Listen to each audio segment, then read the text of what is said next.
Khammam BRS party జిల్లా కార్యాలయంలో CMRF చెక్కులను ఎమ్మెల్సీ తాత మధుసూదన్ పంపిణీ చేశారు. లబ్ధిదారులకు 34,60,000 రూపాయలను అందజేశారు. 106 మంది లబ్ధిదారులకు చెక్కులను ఆయన అందజేశారు.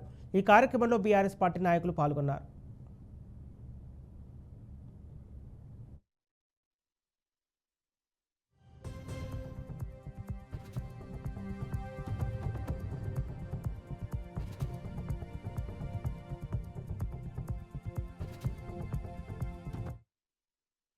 రుణమాఫీ జరిగిందని అంటే అందరికి ఇచ్చేసామని చెప్తున్నాం. మన అసెంబ్లీలో కూడా మనం దబాయిస్తారా అందరికి ఇచ్చేసామని. నేను మొన్న ఉదాహరణ చెప్పాను. మన ఖమ్మం జిల్లాలో పెద్ద కోఆపరేటివ్ బ్యాంక్ PSCS ఎదులాపురం జిల్లాలో ఉన్న దాంట్లో పెద్దది. నాకు లెక్కలు పంపించారు బెల్లవేణి గారు.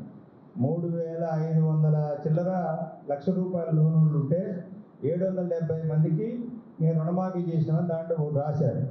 మేము వాళ్ళకు కూడా కాల్ చేస్తే అలా సగం మందికి మాకు డబ్బులు రాలేదు సార్ అంటున్నాం. ప్లస్ కొంతమందికి ఏమో దానికి మీరు ₹1,00,000 ఉంది కాబట్టి లోను 1,09,000 1,07,000 వడ్డీతో కలిపి మీరు ఆ 7,000 కడితేనే ఈ ₹1,00,000 ఇస్తామని కోరిక పెట్టినాడు. చాలామందికి రాలేదు.